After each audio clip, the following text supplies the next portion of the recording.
Saya Ratna dari PMK Penjas dan DK. Mohon izin saya memperkenalkan diri kepada Bapak Ibu karena ada perpindahan wali untuk PGP, untuk kegiatan PGP tahun ini. Jadi nanti Bapak Ibu sampai bulan Agustus ya Bapak Ibu ya, kalau tidak salah ya. Kegiatan kita nanti saya akan menjadi admin di kelas Bapak Ibu dari Kabupaten Deli Serdang. Kebetulan saya admin untuk kelas Yusuf dan kelas Ibu Yeti. Pak Yusuf dan Ibu Yeti. Kalau untuk kelas Pak Rukmana nanti adminnya adalah Pak Handoko. Salam kenal Bapak Ibu. Baik Bapak Ibu, hari ini mudah-mudahan sehat ya Bapak Ibu, sinyal mendukung dan bagus. Hari ini kita akan masuk ke elaborasi pemahaman modul 2.1 dengan instruktur Ibu Rosyatio dari Sekolah Global Sevilla ya Bu ya. Dimulai kita. Ini para fasilitator Pak Rukmana, Bu Yeti, siapa lagi ya? Pak Yusuf, ya ada ya semuanya ya. Salam kenal ya Pak. Saya terima kasih dikirimin pertanyaan-pertanyaan dari teman-teman CGP. Mudah-mudahan hari ini saya bisa menggunakan sebaik mungkin kesempatan ini untuk berbagi. Ini kesempatan yang luar biasa. Perkenalkan sedikit ya Bu, Pak. Saya saat ini menjadi guru bahasa Indonesia kelas 7.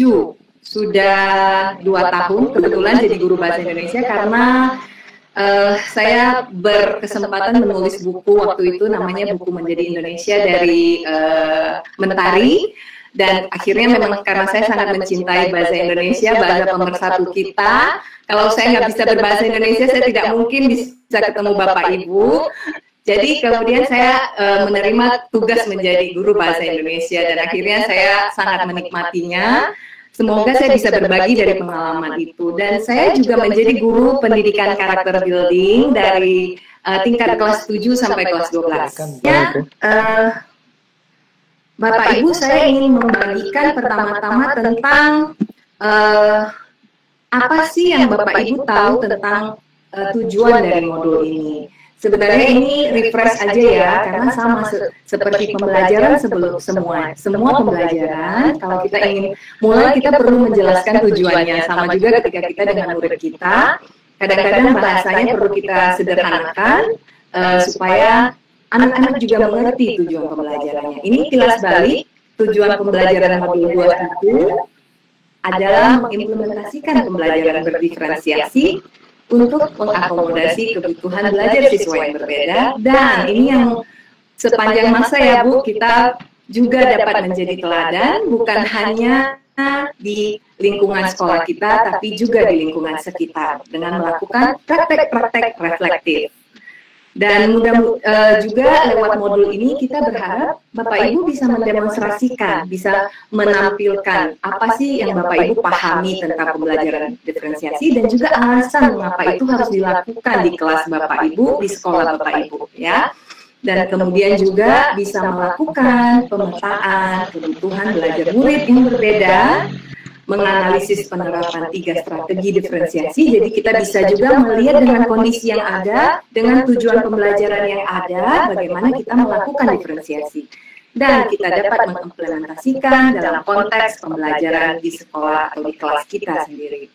Dan yang terakhir tentu saja untuk mempraktekkan apa yang kita cita-citakan, perlu apalagi di masa daring ini, sikap kreatif, kemudian juga percaya diri ya Bapak Ibu. Kadang-kadang kita mungkin takut salah atau mungkin kita juga merasa canggung di depan anak-anak kita, tapi mudah-mudahan dengan kita terus mencoba, kita bisa berefleksi sehingga kita makin mampu melaksanakan pembelajaran berdiferensiasi ya bagi anak murid kita. Nah, dengan mempelajari capaian ini, selanjutnya saya ingin mengundang Bapak Ibu untuk melakukan refleksi singkat. Kira-kira Bapak Ibu saat ini ada di mana dalam pembelajaran PB ini, pembelajaran berdiferensiasi ini? Apakah sudah terjun bebas ya? Mudah-mudahan belum ya, seperti yang nomor 14. Atau memang kita sudah juga punya teman di nomor 11-12 sama-sama sedang mencoba memahami. Jadi silakan dituliskan di kolom chat nomor berapa sih Bapak Ibu saat ini dan mengapa gitu. Silakan. Iya. Kalau terlihat di Bapak Ibu yang lain mungkin ada kendala di sana. Pembelajaran. Oke. Coba saya cek jawabannya ya. Oke, nomor 7, nomor 11, 16, 18, kalangan bersama teman-teman, masih bergerak, menanjak, mencoba berusaha dan butuh bantuan yang lain. Nomor 6, Bu, sudah saya ingin ingatkan lagi, jangan merasa sendiri, dan yang paling penting, mana setelah sesi ini, Bapak Ibu bisa bergeser posisinya. Seperti dalam pembelajaran diferensiasi, murid yang masuk ke kelas kita, bagaimanapun posisinya dengan segala potensinya yang berbeda-beda, setelah mereka mengikuti kelas kita, mereka bisa mendapatkan kemajuan karena kita memberikan kesempatan bagi mereka untuk mendapatkan pembelajaran yang bermakna. Ya, jadi terima kasih masukannya. Berikutnya saya ingin mengajak Bapak Ibu untuk melihat kembali. Karena saya baca kembali pertanyaan Bapak Ibu semua, mungkin ada sedikit kebingungan sehingga muncul pertanyaan-pertanyaan itu. Nanti saya juga akan membagikan semua pertanyaan yang saya dapatkan di 3 kelas, dan kemudian saya mau ngajak Bapak Ibu memilih satu dulu pertanyaan yang akan saya coba jawab bersama-sama, ya. Nah, mari kita lihat. Apa sih sebenarnya pembelajaran diferensiasi? Satu slide ini saya mengajak Bapak Ibu untuk kembali ke hal yang paling mendasar. Serangkaian keputusan masuk akal. Jadi ketika kita melakukan sebuah keputusan yang berkaitan dengan pembelajaran kita di kelas, apakah itu mendiferensiasi konten, apakah kita ingin melakukan survei, apakah kita ingin membuat kegiatan atau produk pembelajaran yang bervariasi, itu karena masuk akal bagi kita untuk melakukannya. Dan kemudian tujuannya pada kebutuhan murid. Sekali lagi kebutuhan murid. Kadang-kadang kita bisa lupa bahwa itu ternyata sebenarnya kebutuhan gurunya. Karena kita melakukan itu terus karena itu yang cara kita belajar dulu seperti itu misalnya. Jadi bagaimana kita tahu ada 5 pilar yang bisa menjadi bahan kita merefleksikan pembelajaran kita. Apakah lingkungan belajar kita mengundang murid untuk kemudian mau belajar, bekerja keras untuk mencapai tujuan belajar yang tinggi. Apalagi seperti dalam masa pandemik ini, gitu ya Bapak Ibu, lingkungan belajar anak-anak kita kadang-kadang sama seperti yang kita alami, sinyalnya kurang bagus, mungkin rumahnya ramai sekali, seperti kelas salah satu murid di kelas saya, rumahnya ada 4 bersaudara. Jadi mereka kadang-kadang harus berada di ruangan yang berbeda sehingga sinyalnya jelek gitu. Jadi itu adalah salah satu contoh lingkungan belajar yang bagaimana kita bisa mendorong anak ini tetap bisa punya tujuan belajar yang tinggi. Kita ada komunikasi, kita ada penyesuaian. Kadang-kadang saya harus telepon dia lagi setelah kelas. Ini contoh sederhana yang memang juga coba saya lakukan karena salah satu yang bisa kita lakukan adalah mengerti dengan lingkungan pembelajaran yang saat ini bervariasi ini. Kemudian tujuan pembelajaran harus didefinisikan secara jelas karena kemudian murid tahu sebenarnya tujuan saya belajar apa. Dan ketika tujuan pembelajaran ini jelas, guru pun tahu apapun variasi kegiatan yang saya lakukan, berbalik lagi kepada tujuan. Perlukah saya membuat variasi konten yang sangat sulit, sangat kelihatannya sangat menarik? Ternyata itu malah belum tentu sesuai dengan tujuan pembelajaran. Jadi sekali lagi tujuan pembelajaran yang jelas buat kita dan buat murid. Berikutnya tentang penilaian berkelanjutan.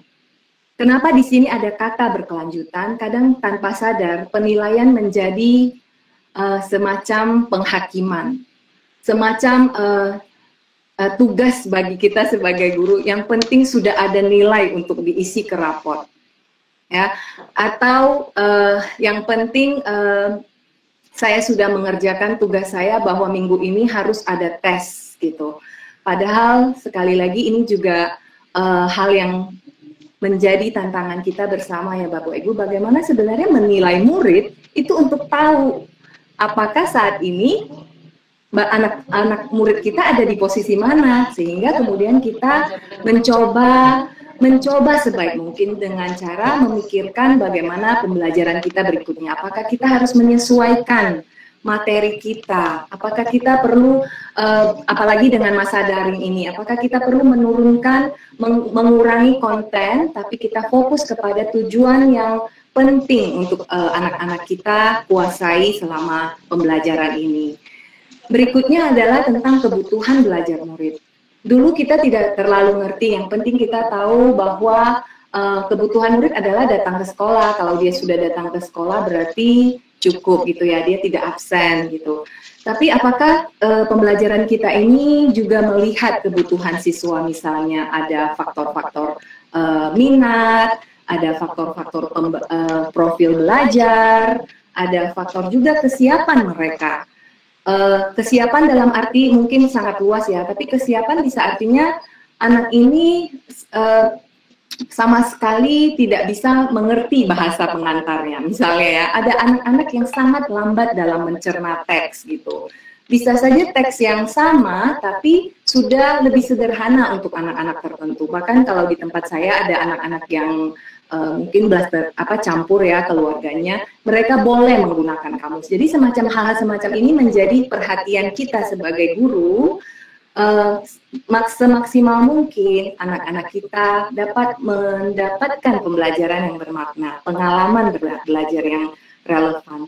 Kemudian yang terakhir sebenarnya ini juga sangat basic ya Bapak Ibu, tentang manajemen kelas yang efektif. Dalam modul yang Bapak Ibu pelajari bahwa bukan berarti kita melakukan diferensiasi sehingga kita harus melakukan semua strategi yang diberikan gitu ya, melakukan berbagai, karena anak-anak saya minatnya sangat bervariasi, saya harus menyesuaikan seluruh kegiatan saya dengan minat yang sangat beragam, tapi sebenarnya dengan common sense itu tadi yang mungkin kita lakukan, tapi juga kita punya prosedur kelas, punya cara, misalnya anak-anak kalau sinyalnya putus tuh gimana gitu kan. Kalau anak-anak tadi tidak bisa mendapatkan penjelasan karena suaranya terputus-putus, anaknya harus didorong untuk misalnya seperti yang Bapak Ibu lakukan, harus berbicara di grup, kemudian bagaimana kita merespon. Jadi anak itu tidak kemudian menyela-nyela pembicaraan misalnya, tapi juga kemudian bisa berkomunikasi dengan efektif. Kadang-kadang juga ada yang akhirnya terlempar dari Zoom, akhirnya berkomunikasi lewat WA. Jadi hal-hal semacam ini yang sebenarnya sangat relevan ya Bapak Ibu, dan saya sangat yakin sebenarnya Bapak Ibu sudah lakukan. Secara natural kita kalau menghayati ilmu kita menghayati profesi kita, saya yakin para CGP ini adalah guru-guru yang mencintai pekerjaannya sebagai guru. Kita akan mencoba melakukan hal-hal ini. Jadi ini sebenarnya reminder ya Bapak Ibu buat kita. Nah, di sini kalau kita lihat dengan adanya tools ini, kita bisa punya alat gitu. Ketika kita merancang pembelajaran kita, apakah pembelajaran kita kemudian sebentar ya Bapak Ibu, saya ada pertanyaan yang saya tadi sudah buat, mudah-mudahan saya bisa ambil ya. Bapak Ibu, saya sudah meringkas pertanyaan dari 3 daerah, dan coba saya tampilkan ya. Pertanyaan-pertanyaan yang banyak disampaikan oleh Bapak Ibu semua. Sudah lihat Bapak Ibu semua? Ada warna-warni di sini. Bertanya tentang RPP berdiferensiasi. Apakah namanya jadinya RPP berdiferensiasi? Bapak Ibu, RPP berdiferensiasi ini hanya label bagi kita. Sebetulnya banyak sekali Bapak Ibu juga yang sudah melakukannya, ya, membuat diferensiasi. Tapi dengan adanya modul ini, mudah-mudahan kita bisa melihat dengan komprehensif. Kalau semester ini saya sudah melaksanakan pembelajaran dengan menekankan gaya belajar auditori dan visual. Adakah satu topik pembelajaran yang bisa saya gunakan untuk menerapkan pembelajaran kinestetik? Nah, memungkinkan Bapak Ibu lakukan dalam tujuan pembelajaran tersebut. Tentu saja ini akan menjadi pegangan karena kita kemudian tahu bahwa hal-hal yang kita perlu perhatikan ini perlu kita pertimbangkan saat kita merancang RPP. Kemudian ada tentang AKM dan dasar untuk pembelajaran berdiferensiasi. Ini juga ada yang menanyakan. Ada yang menanyakan tentang variasi minat siswa beragam, praktek diferensiasi yang paling mudah dilakukan. Kemudian apakah ada instrumen Kemendikbud yang membantu memetakan kebutuhan murid, ada kurikulum, dan ada nggak sih kurikulum yang langsung jelas gitu, tidak lagi sangat general tapi sudah sesuai minat bakat. Ya, silakan Bapak Ibu mungkin bisa ketik sambil saya persilakan. Mana yang ingin Bapak Ibu minta saya respon dulu? Survei. Silakan. Survei apa ya? Survei kebutuhan. Apa namanya?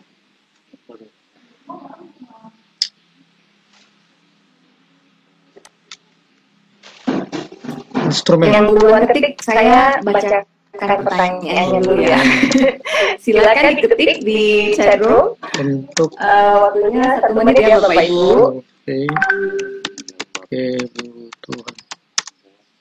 Sistem penilaian. Oke, saya tunggu 30 detik. Yang paling banyak ditanya akan saya respon dulu ya. Instrumen penilaiannya ya Pak? Instrumen untuk survei kebutuhan belajar. Aku bikin.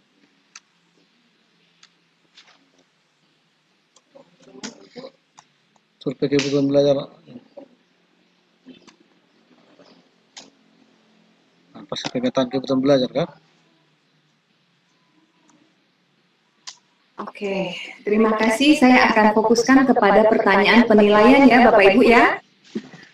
Oke, Bapak Ibu ketika kita menyusun sebuah RPP, yang paling pertama kita perhatikan adalah tujuan pembelajarannya.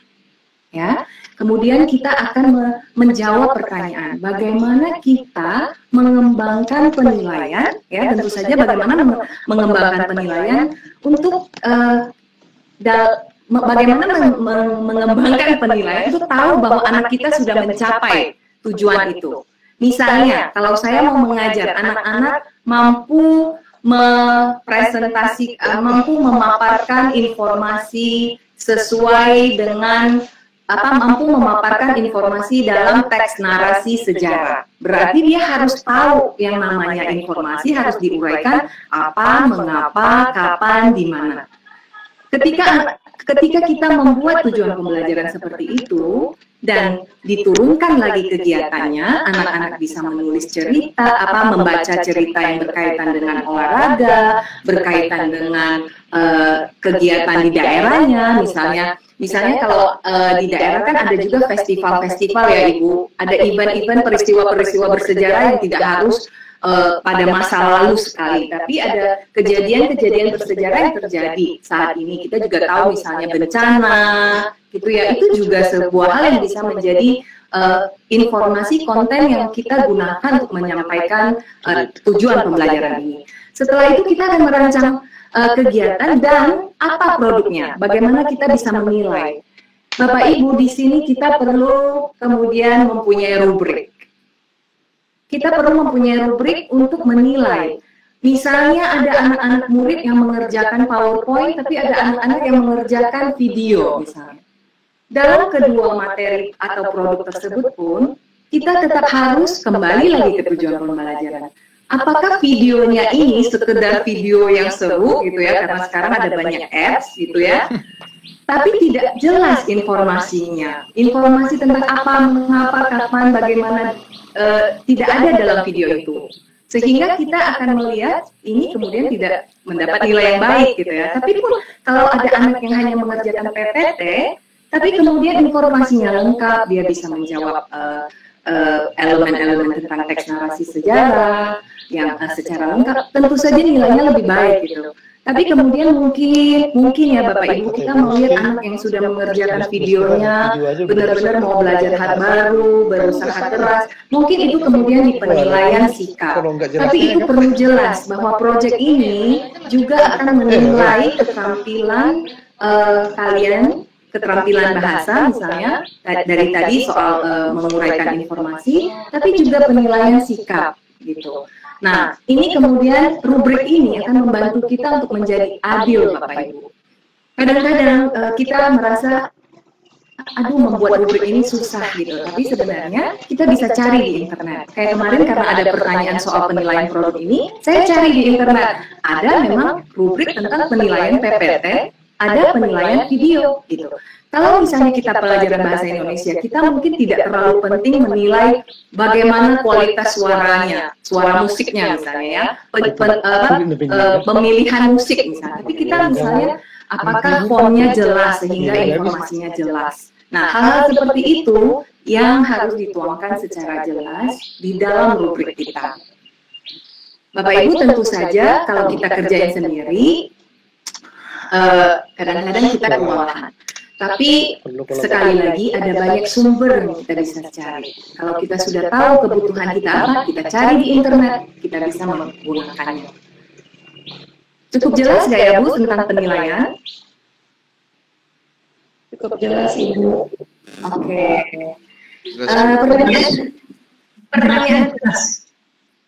Pertanyaan kedua yang mana ya Bu? Yang banyak boleh dibantu. Penilaian banyak ya, atau kita berlanjut kepada melihat RPP yang menunjukkan diferensiasi. Bu, Bapak Ibu? Udah ada ya itu. Ya, setuju. Oke ya, kita lanjutkan. Nah, Bapak Ibu, oh ya, saya ingin sedikit menunjukkan sih ini yang saya lakukan ya Bapak Ibu di pembelajaran bahasa Indonesia. Tadi kalau soal audio dengan visual ya Bapak Ibu, kita tanpa sadar kita kan suka menjelaskan segala sesuatu dengan kata-kata, karena itu lebih mudah memang. Cuman sekali-sekali Bu, daripada selain saya menjelaskan, karena ini informasi yang sangat penting, checklist ya namanya ya, daftar cek ini, saya buat jadi infografik Bapak Ibu. Bapak Ibu bisa lihat ya di layar ya. Ini adalah contoh praktek pembelajaran berdiferensiasi dengan memperhatikan profil belajar visual anak. Ya, saya mencoba mengambil dari www.canva.com. Bapak Ibu sangat gampang Bapak Ibu untuk membuat infografik ini. Kita hanya mengganti tulisannya saja. Sehingga mudah-mudahan dengan tampilan yang lebih visual ini, anak-anak juga jadi lebih mudah terlibat dalam membaca informasinya. Kemudian juga ini adalah contoh diferensiasi konten dalam RPP bahasa saya.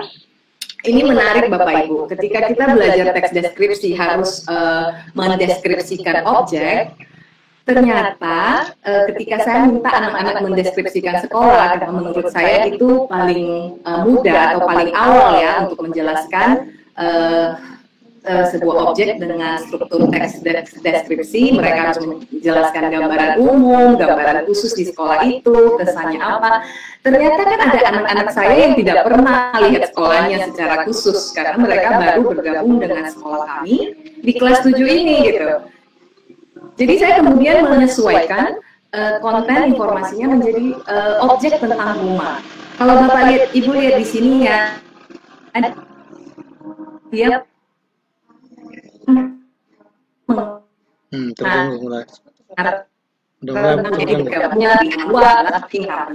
anak ini kemudian mencoba saya kelompokkan. Nah, ini juga saya maksimalkan pembelajaran APA 21 tentang kolaborasi, tentang juga memadukan kemampuan yang berbeda-beda.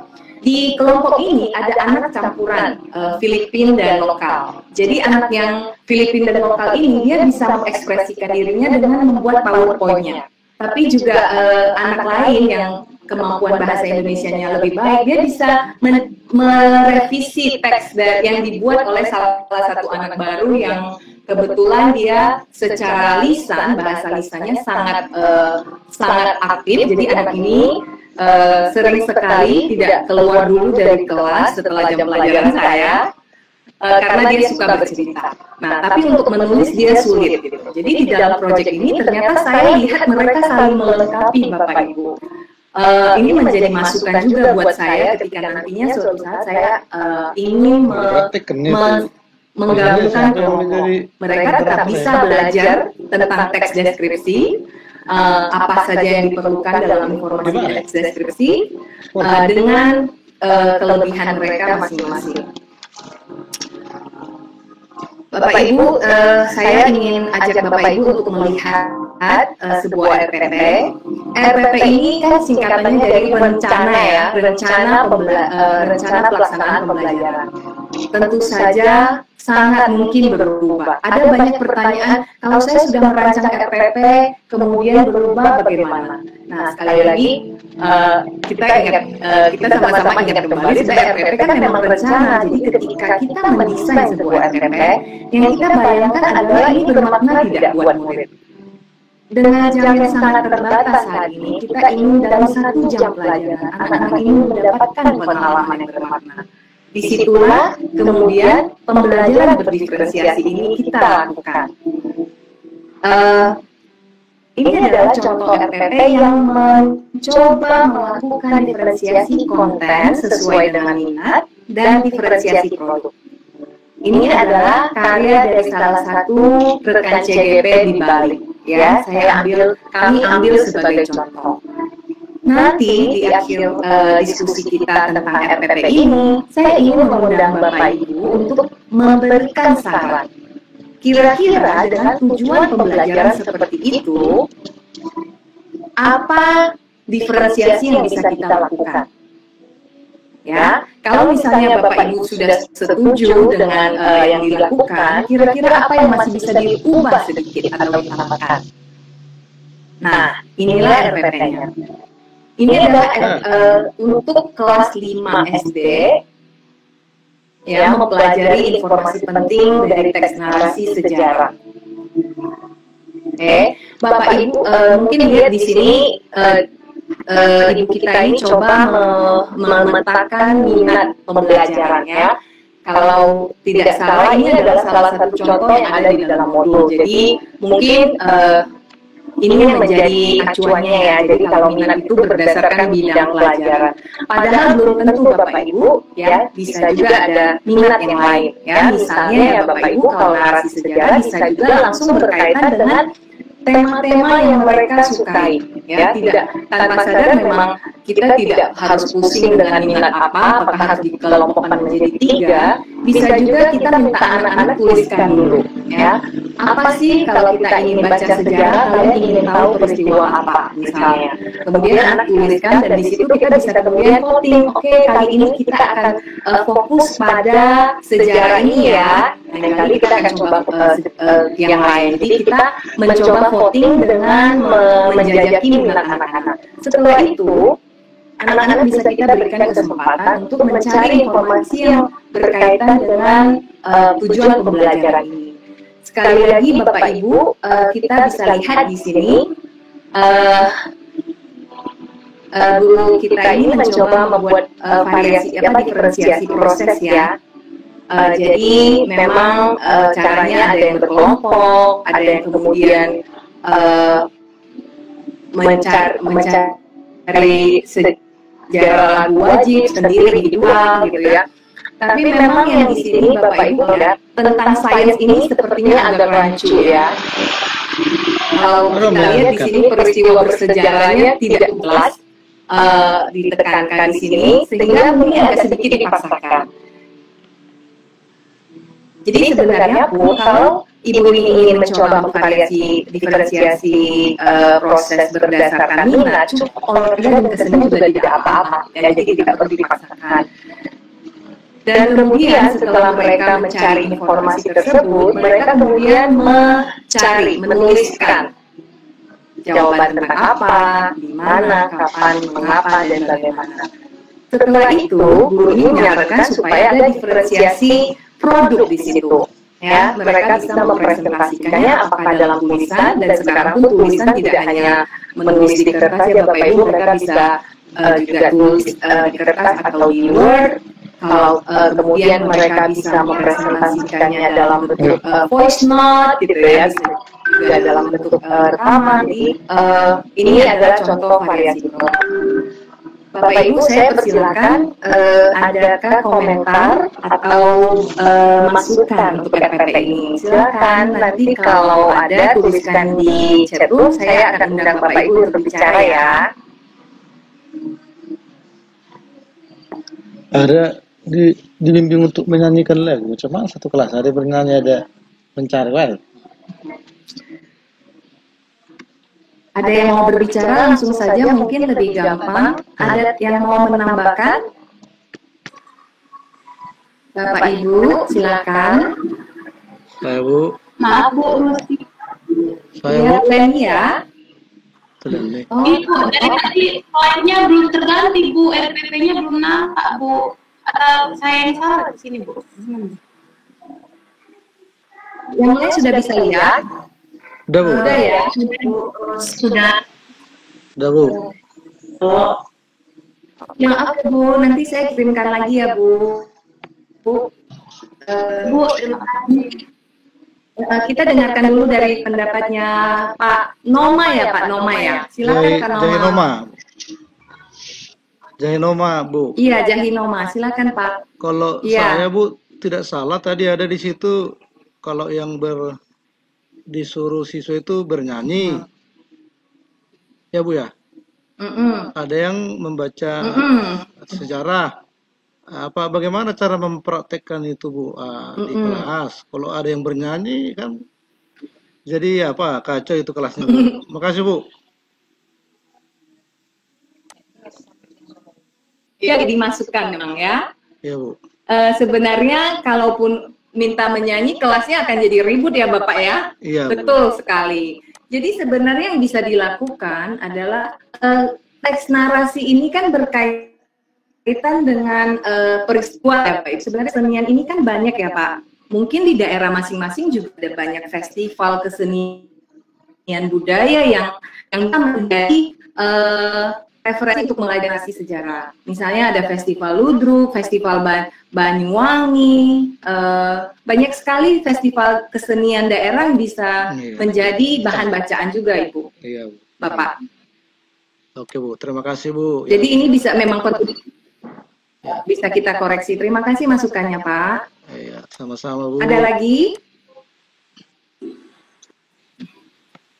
Oke, Ibu Yeni mau tangan, silakan Ibu Yeni.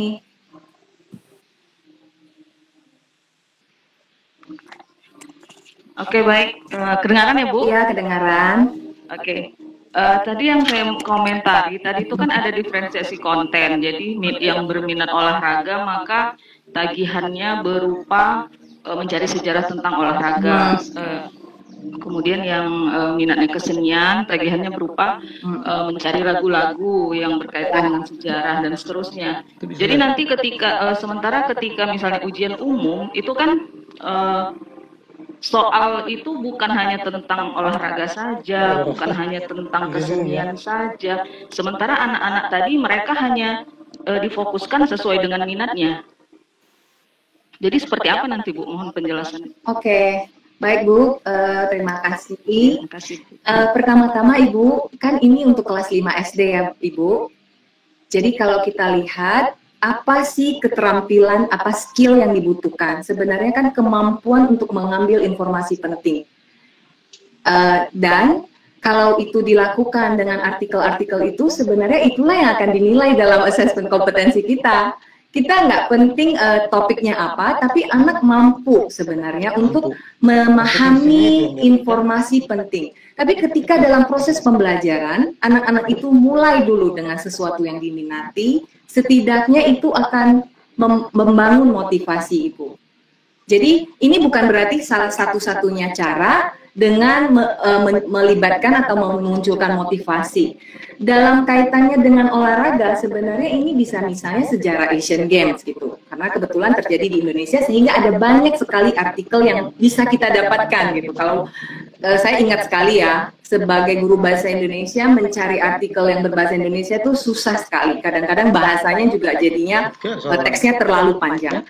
Tapi pada saat Asian Games kemarin, saya kebetulan mencari referensi, jadinya sangat mudah karena banyak orang yang menuliskannya. Dan tinggal saya rangkum, saya ringkas sedikit, saya bisa jadikan itu referensi. Gitu, Bu. Jadi kembali lagi, Bu, ini juga wawasan dari kita. Untuk anak-anak kelas bawah, sebenarnya assessment keterampilan literasi dan numerasinya itu kan sebenarnya tidak berhubungan dengan konten secara khusus. Jadi itulah yang kita pentingkan, keterampilan berpikir, proses berpikir anak-anak kita. Semoga menjawab, Ibu. Ya, terima kasih, Bu. Ya, sama-sama. Oke, silakan Pak Fuad, ya nggak apa-apa. Ada lagi Kak pertanyaan? Saya Bu. Saya Bu tanya. Oke, ada Bu Salma. Setelah itu ada Pak Nixon ya. Bu Salma dulu ya, ladies first dulu ya Pak. Baik Bu. Silakan Ibu. Ini Bu mau tanya sedikit. Yang itu tadi anak seni disuruh menyanyikan salah satu lagu wajib itu. Padahal seingat saya kan pernah saya tahu anak siswa sangat-sangat tidak mau kalau dibilang bernyanyi.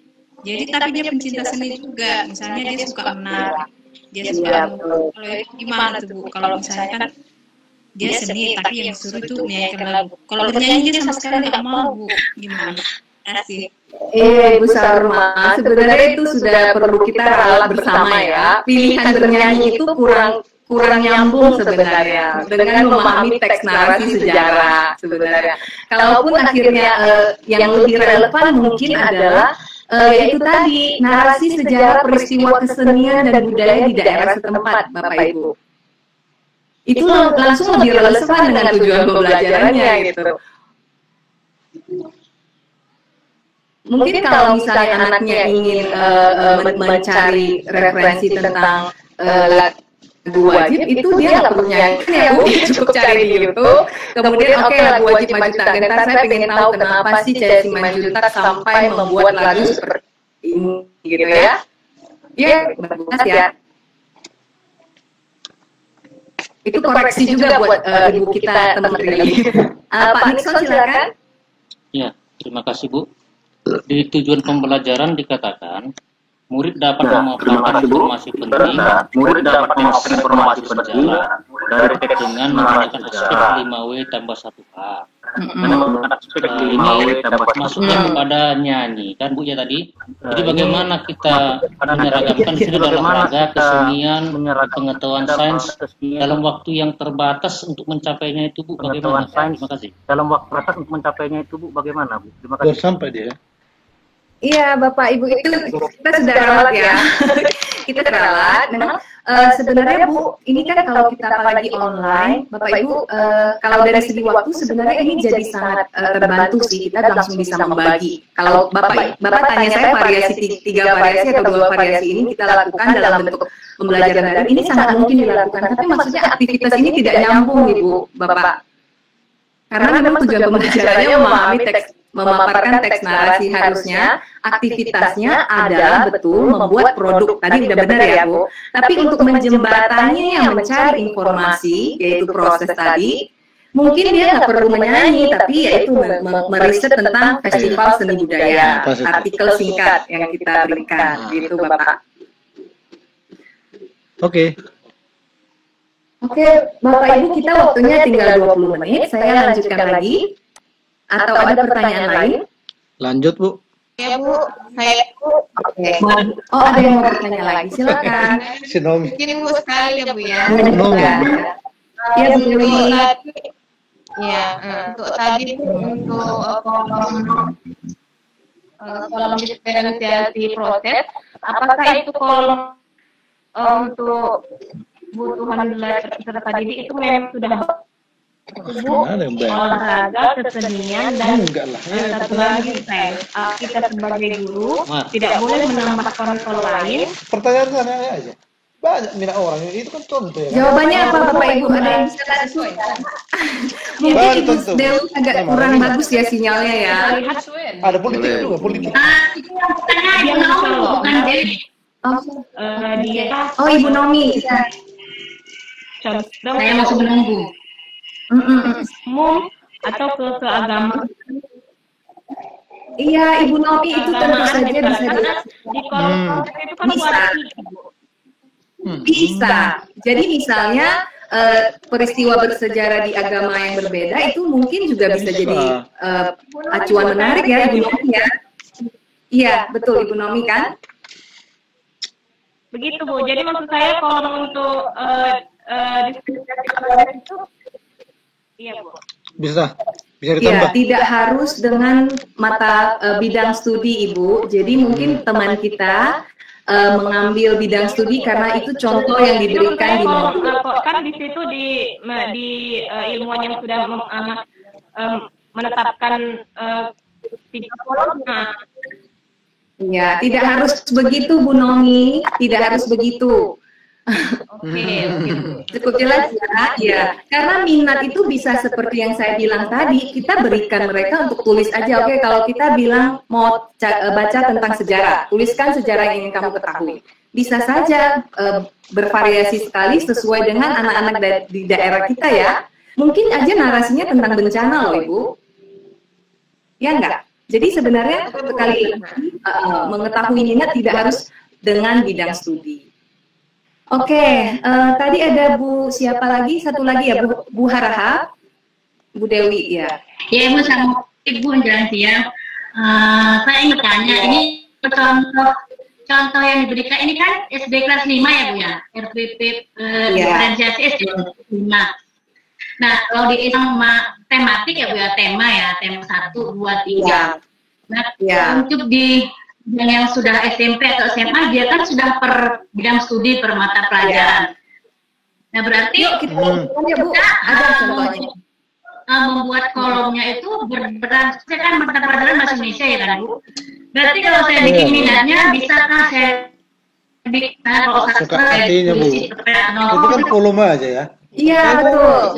Kalau saya kemarin Bu, saya akhirnya teks deskripsi karena saya ingin mengetahui kosakata ya Bu. Saya minta mereka memilih atau mereka mau bikin teks prosedur, jadi dalam bentuk tutorial bermain gitu ya, teks deskripsi tentang review tempat wisata, atau mereka mau membuat teks ulasan buku. Dan itu karena saya tujuan pembelajarannya adalah mengetahui kosakata. Nah, ya kemarin saya bikin contoh teks negosiasi ya kan Bu, bagaimana siswa mampu mempunyai penawaran tempat dalam sebuah negosiasi. Nah berarti bisa kan juga minatnya dibikin untuk kontennya misalnya video prosesor menarik boleh ya? Bisa Bu, apalagi disesuaikan dengan anak-anak, mereka sangat ingin menonton sesuatu yang hidup ya. Memang kadang-kadang videonya ada banyak ya di internet ya Bu, bisa kita gunakan. Iya. Jadi itu disarankan karena kan kalau di SD ada tema lebih mudah, lebih simpel daripada yang studi. Ya terima kasih penjelasannya. Untuk Bana sama-sama Ibu. Mau kita lanjutkan ke slide? Ya, terpaksa aja lah ya. Boleh ya Ibu? Boleh kan ya. Nah, jadi ini sekali lagi contoh ya. Jadi ada hal yang kita bisa sempurnakan, ada hal yang bisa kita ambil dari RPP ini. Nah, Bapak Ibu, ini ada satu lagi contoh RPP untuk kelas 7. Ya, kita masih ada waktu kurang lebih 15 menit.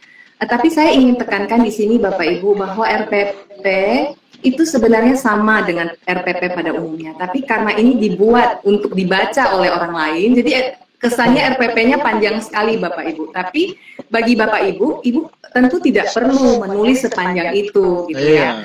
Ini menjadi catatan juga. Yang kedua, kemudian mempertimbangkan. Jadi proses yang kita buat, apakah kita memasukkan diferensiasi? Kalau kali ini kita hanya bisa proses tidak apa-apa, ya, tapi kita deskripsikan. Kemudian RPP yang diperlukan sebenarnya paling utama Bapak Ibu yang kita tidak boleh tinggalkan adalah apa tujuan pembelajarannya dan apakah asesmennya nyambung sama tujuan pembelajarannya, ya. Kemudian kegiatan pembelajaran ini yang kita lakukan ini sesuai nggak dengan kebutuhan siswa, sesuai dengan minat. Kadang-kadang itu bisa jadi pertimbangan kita Bapak Ibu. Tidak berarti kita harus mempertimbangkan seluruh minat sekali lagi, ya. Karena kadang-kadang misalnya anak-anak kita juga perlu kenal hal baru. Tidak selalu mereka kita perlu nggak usah dipaksa ajak kepada sesuatu yang mereka sudah tahu, ya kan? Tapi yang penting menjadi jangkar kita, Bapak Ibu, adalah tujuan pembelajarannya. Kalau skillnya adalah saat ini yang kita selalu ingin dorong adalah kemampuan memproses informasi. Jadi bukan hanya mengetahui atau memahami, tapi kita ingin kegiatan pembelajaran ini memberikan kesempatan untuk anak belajar keterampilan-keterampilan sebagai pembelajar sepanjang hayat. Kenapa literasi menjadi sangat penting? Kenapa numerasi menjadi penting? Karena kita tahu anak kita apakah dia setelah ini mau lulus SMA, dia sekolah atau dia kuliah, mereka perlu kompetensi itu. Itulah yang menjadi ukuran dalam asesmen kompetensi minimum. Gitu Bapak Ibu. Nah, saya ingin lanjutkan kepada kesimpulan sedikit ya Bapak Ibu tentang diferensiasi ini. Jadi memang harus diingat, harus ada joyfulnya Bapak Ibu. Kita nyaman memulainya. Memulainya dari mana? Memulainya dari apa yang kita sudah tahu dan kita coba lagi dan kemudian kita refleksikan. Yang paling penting juga dari sisi murid kita, apakah ada kemajuan dari titik awal. Saya mendapatkan tips ya dari pembelajaran berdiferensiasi ini, yaitu saya membuat kartu yang isinya informasi tentang anak-anak. Ya, saya mengajarnya memang SMP SMA ya Bapak Ibu, cuman sekolah saya kecil, satu level hanya satu kelas. Saya mencoba menuliskan nama-nama dalam kartu, jadi ketika saya mendengar apa-apa tentang anak ini dalam merefleksikan sesuatu, atau dari cerita di rapat guru, saya bisa tuliskan itu di kartu itu. Sehingga meskipun saya tidak membawa pembelajaran yang langsung berkaitan dengan anak itu, tapi saat dia ada diskusi-diskusi, saya bisa membangun komunikasi yang lebih efektif. Itu juga yang menjadi pertanyaan dari salah satu CGP kita. Dengan kita sebenarnya memperhatikan pembelajaran diferensiasi ini, Bapak Ibu, ini adalah modal kita sebenarnya untuk membangun komunikasi dengan anak-anak kita. Meskipun kita tidak mengajar, tapi karena kita tahu dia membutuhkan ini, kita bisa membangun komunikasi saat dia bekerja, saat kita bisa mengarahkan. Tadi ada pertanyaan di salah satu di grup sebelumnya bahwa gimana mau diferensiasi Bu, anaknya saja apapun sudah tidak berminat gitu ya. Nah ini yang kemudian kalau kita kaitkan sama diferensiasi, sebenarnya sepanjang selama ini kita membuat program pembelajaran yang sangat mementingkan akademik kognitif gitu ya. Dan ketika anak-anak sudah memiliki hobi yang berbeda, minat yang berbeda, bukan saja kurang terakomodir, tapi kadang-kadang anak pun jadi malas menyampaikannya gitu ya. Saya ingat ada murid saya SD, dia bilang saya tidak mau lagi telling my hobbies, my dream, because my mom will be angry. Jadi ada faktor itu juga bahwa minat anak-anak kita kurang ditumbuhkan selama pembelajaran SD, SMP, SMA ini, sehingga ketika mereka mau memilih jurusan itu juga sulit sekali. Hal ini bisa kita coba sebenarnya bangun lagi komunikasi Bapak Ibu, karena memang apa yang diminati anak kita, sekali lagi apa yang diminati anak kita mungkin kita tidak mengenal itu, sehingga kita sebagai guru memang sangat tertantang ya Bapak Ibu untuk masuk ke dunia mereka juga. Sehingga apapun yang kita lakukan membawa kemajuan dari anak yang tadinya tidak tertarik dengan sebuah topik, di pembelajaran Bapak Ibu dia menjadi semangat untuk menggali lebih jauh. Nah, hal ini harapan selama 1 tahun pembelajaran dari guru-guru yang membuat perubahan dalam pembelajaran bisa terjadi kemajuan dari titik awal. Sekali lagi, setiap murid dapat tumbuh dari posisi belajarnya. Guru semakin memahami posisi belajar tersebut sesuai kebutuhan murid. Dan ketika guru melakukan diferensiasi, sebenarnya kita melihat dari jam pengetahuan yang berat, murid ketika guru melakukan pembelajaran berdiferensiasi, mereka menjauh dari diri mereka sendiri sebagai pemilik dan penyebar pengetahuan dan bergerak ke arah melihat diri mereka sendiri sebagai penyelenggara kesempatan belajar. Jadi kembali lagi kata kuncinya adalah memberikan pengalaman belajar sehingga mencapai tujuan pembelajarannya. Guru dengan demikian akan lebih fokus pada membaca. Nah ini juga saya sangat bersyukur ya Bapak Ibu, bagi kita sebagai guru, karena kita menghadapi murid yang berbeda-beda sepanjang tahun, yang tadi dibilang ada satu guru yang muridnya 400, gitu. Kita menjadi orang yang sebenarnya sangat berkesempatan untuk menumbuhkan empati kita. Dan saya sangat yakin guru-guru adalah orang-orang yang akan terus hidup di zaman yang berubah, karena di situ kebutuhan seseorang untuk bisa terus bekerja sama dengan generasi-generasi baru. Makanya kan sering dibilang guru itu awet muda ya Bapak Ibu ya. Karena kita harus terus menyesuaikan pola pikir kita dengan anak-anak muda ini. Anak-anak yang muda yang baru. Oke. Diferensiasi menghendaki seorang guru menyadari ruang kelas, tempat di mana guru akan selalu berusaha mengejar pemahaman terbaik. Karena ternyata tidak ada praktek yang benar-benar praktek terbaik kecuali jika itu berhasil untuk setiap individu. Ini sebenarnya menjadi cambuk dan tantangan buat kita ya Bapak Ibu untuk juga terus menjadi pembelajar, guru pembelajar. Dan sekian dari saya. Ya, ini saya masih ada waktu sekitar 5 menit untuk bertanya, tapi saya ingin ingatkan lagi Bapak Ibu, anak-anak hidup dan tumbuh sesuai kodratnya sendiri. Pendidikan hanya dapat merawat dan menuntun tumbuhnya kodrat dengan kita memberikan pengalaman-pengalaman dalam masa tumbuh kembang. Iya, Pak itu. Oh, yang Bapak. Silakan Bapak Ibu. Kalau udah ada ide itu sebentar yang bikin ya. Ibu Rosniati mau mendukung materi pembelajaran. Menurut saya boleh Ibu, nanti saya kirim ke admin ya. Oke, sengaja ditanggung admin.